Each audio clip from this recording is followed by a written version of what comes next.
Well, I have a problem with the idea of slave trade, the terminology of slave trade, because it sounds like you got some baseball cards or whatever, as opposed to you have prisoners of war who are being kidnapped and captured against their will. No single person was sitting there, saying, "All right, let me be traded," or what. You have people being kidnapped. Kidnapping is illegal. Capturing people is illegal. Taking them to places where they don't want to be, killing their family members, burning their villages, and that's what was going on. So it's not, slave trade. Even when people say Middle Passage, it sounds like a cruise ship. Yeah, I'm going on the Middle Passage. So like all of these terms, I really kick against those. I mentioned earlier, I've been exposed to this at least from like the early '90s. At least the idea, not like I buy into the idea, but the idea, because my parents had a bookstore in North Carolina, Blacknificent Books and More, and Baynou Cultural Center. So the Cultural Center, we would bring in authors to speak.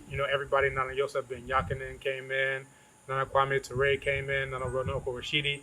You name them, every person you can imagine who was prominent at that point in time, or for Charles Finch.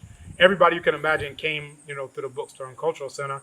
But a place like that was also a magnet for every ideology you can imagine. So you have people who are coming in who are referring to themselves as Moors, people who are coming in and sovereign citizens, so forth and so on. Nation of Islam people would come in. You would have, Christians who are doing black Christian nationalism, or just regular, vanilla white, cave beast Christianity, what I call Christian sanity. You had, those who are coming in, calling themselves Pan Africanists, socialists, communists, you name it. Every ideology you can imagine came through those doors from 1994 to, let's say, around 2007, thereabout.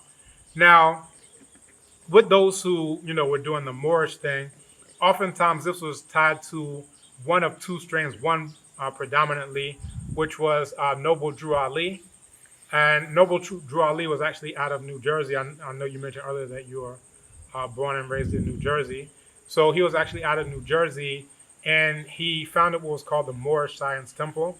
And essentially, what this does is it ties people to the Moors. But you have black people, you had Arabs, you had those who were under the label of Berbers, which was an ethnic identity. But then you had different types of folks who were in there, and you can actually see depictions of Moors. Some of them show them black people playing chess. Some of them show them as non-black people, so forth and so on.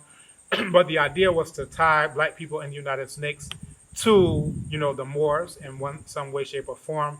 And those who contemporarily refer to themselves as Moorish sovereign citizens, and there are various strains of it. You have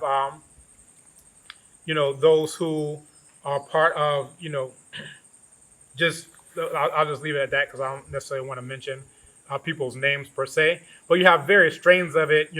Some who are based in Georgia who had pyramids made out of plywood. Those whose founders were arrested for any number of things. But with that, essentially, a point that I was just about to make is that right now a lot of people are familiar with it because of white platforms where any type of chaos, anti-black chaos specifically, is allowed to abound. And if you say something that's in the interest of black people, they'll shut that down. They'll track down the hashtags. They'll close down your accounts, put you in Facebook in jail, all of these things that they do. So if you're doing things that are in their interest, they'll allow that content to stay. So interest that says black people have no ties to other black people, they'll allow that to stay. You have a couple of different strains of that even, because you have some people who say we're American descendants of slavery. Others will say we're foundational black Americans. Some will say we're Moors. All of those things are just various things that cut us off from other black people. And the reason why that's allowed to proliferate on white platforms is because that's in the interest of white people, so-called white people. So that's one point. Again, if you look at this idea of being sovereign, part of the idea of being sovereign is that you are indigenous to the place where you happen to be right now.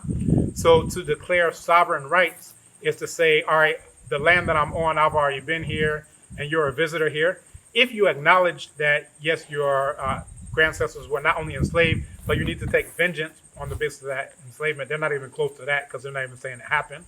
But that's another way of getting themselves off of the hook, because if it never happened, now that means that you don't need to do anything about it.